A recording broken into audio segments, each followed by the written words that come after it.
بسم اللہ الرحمن الرحیم۔ کہا جاتا ہے کہ ملک الموت نے بارگاہ رب العزت میں عرض کی، اے مولا کریم، میں نے کروڑوں لوگوں کی جانیں قبض کی ہیں، مگر دو جانیں ایسی ہیں کہ جنہیں قبض کرتے وقت مجھے بڑا ہی صدمہ اور افسوس ہوا ہے۔ میں نے تیرے حکم کی تکمیل ضرور کی، مگر نہایت ہی دکھ کے ساتھ، اور وہ دو، ایک ماں اور ایک اس کا بیٹا تھا۔ واقعہ کچھ اس طرح ہے کہ ایک جہاز غرق ہو گیا تھا اور ایک عورت اپنے شیرخوار بچے کے ساتھ ایک تختے کا سہارا لینے میں کامیاب ہو گئی۔ تختہ دریا میں بہہ رہا تھا اور ماں اور بیٹا اس پر سوار تھے۔ اے مولا کریم، اچانک تیرا حکم ہوا اور میں نے ماں کی جان اس تختے پر نکالی۔ میرے لیے پریشان کن بات یہ تھی کہ ماں مر چکی ہے، اب بچے کا کیا حشر ہوگا؟ بچہ ایک ٹوٹے ہوئے تختے پر سوار ہے اور تختہ ہر آن پانی کی لہروں کے تھپڑے کھا رہا ہے، جو کسی وقت بھی کسی تیز لہر کی زد میں آ کر الٹ سکتا ہے۔ بچے کے لیے نہ خوراک کا انتظام ہے، نہ کسی نگران کا بندوبست ہے۔ دریا کے کنارے دھوبی کپڑے دھو رہے تھے، اچانک کسی کی اس بچے پر نظر پڑی تو تختے کو کھینچ کر لائے۔ بڑے حیران ہوئے کہ ماں مر چکی ہے، بچہ بے یار و مدار گاہ تختے پر زندہ سلامت موجود ہے۔ وہ لوگ اس بچے کو اپنے سردار کے پاس لے گئے۔ سردار بیچارہ بے اولاد تھا۔ خوبصورت بچہ دیکھ کر سردار کا اس پر دل آ گیا اور سردار نے بچے کو اپنی نگرانی میں لے کر اسے اپنا بیٹا بنا لیا۔ یہ بچہ 8-9 سال کی عمر کا تھا۔ ایک روز اپنے ساتھیوں کے ساتھ کھیل رہا تھا، اتنے میں بادشاہ وقت کی سواری کی آمد کا شور اٹھا، سب بھاگ گئے، مگر یہ بچہ سڑک پر اکیلا کھڑا رہا۔ بادشاہ کی سواری گزر گئی، اس کے پیچھے اس کا عملہ پیدل آ رہا تھا۔ ان میں سے ایک سپاہی کو راستے میں سرمے کی ایک پڑیا مل گئی۔ اتفاق سے اس بچے کی نظر بہت کمزور تھی اور سرمے کی اسے بہت ضرورت بھی تھی، لہٰذا اس سپاہی نے وہ سرما بحفاظت اپنے پاس رکھ لیا۔ آنکھوں میں لگانے سے پہلے اسے خیال آیا کہ یہ سرما کوئی تکلیف نہ پہنچائے، لگانے سے پہلے کسی دوسرے شخص پر آزما لینا چاہیے۔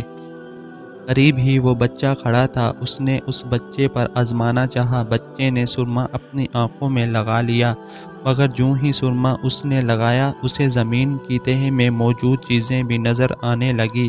اس نے دیکھا کہ زمین کے اندر بہت سے خزانے پوشیدہ ہیں۔ بچہ ہوشیار تھا، اس نے چیخنا چلانا شروع کر دیا، سرما لگانے کی وجہ سے میری آنکھوں میں سخت تکلیف پیدا ہو گئی۔ وہ سرمے کی پڑیا گرا کر چلے گئے۔ بچہ سرمے کی پڑیا اٹھا کر گھر پہنچا اور خوشی خوشی باپ کو سارا واقعہ سنایا۔ سردار بڑا خوش ہوا اور باپ نے کہا کہ ہمارے پاس آدمی بھی ہیں اور گدھے بھی ہیں، تم سرما لگاؤ اور ہم تمہارے ساتھ چلتے ہیں، جہاں کہیں خزانے پاؤ ہمیں بتاؤ، ہم نکال لیں گے۔ چنانچہ ایسا ہی ہوا۔ بچے کے بتانے پر وہ لوگ خزانے نکالنے لگے اور تھوڑے ہی عرصے میں امیر بن گئے۔ بچہ جوان ہوا تو اس نے پرپرزے نکالنے شروع کیے۔ ان کے پاس دولت کی فراوانی ہو گئی۔ زمین کے تمام خزانے اس کی نظروں میں تھے۔ اس نے آہستہ آہستہ بہت سے آدمی اپنے ساتھ ملائے، اس کے بعد تمام سرداروں کو ادھر ادھر کر دیا اور خود سردار بن گیا۔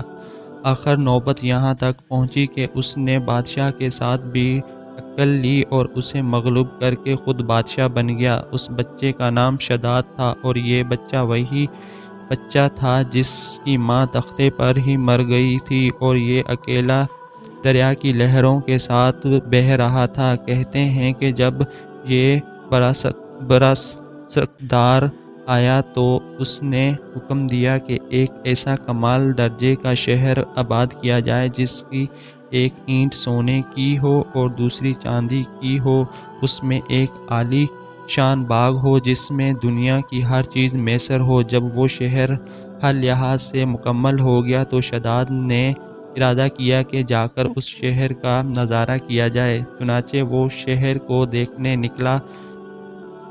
ابھی دروازے تک ہی پہنچا تھا کہ ملک الموت کو حکم ہوا اور اس نے وہیں اس کی روح قبض کر لی۔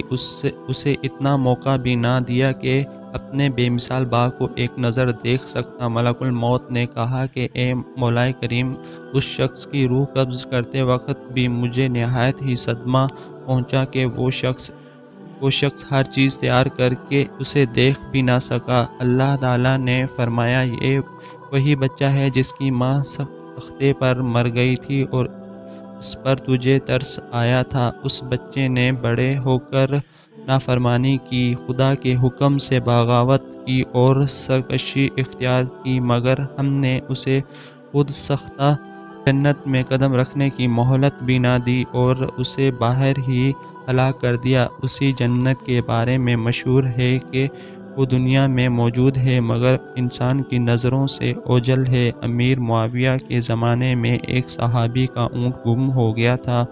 وہ اونٹ کی تلاش میں کہیں اس علاقے میں جا نکلے تو اللہ تعالیٰ نے انہیں وہ سب کچھ دکھلایا تھا۔ وہ صحابی وہاں کی کوئی نشانی بھی ساتھ لائے تھے۔ ان صحابی نے یہ واقعہ امیر معاویہ سے بیان کیا۔ انہوں نے کافی تلاش کرایا مگر کسی کو وہ جنت نہیں ملی اور اسے اللہ تعالیٰ نے پوشیدہ رکھا۔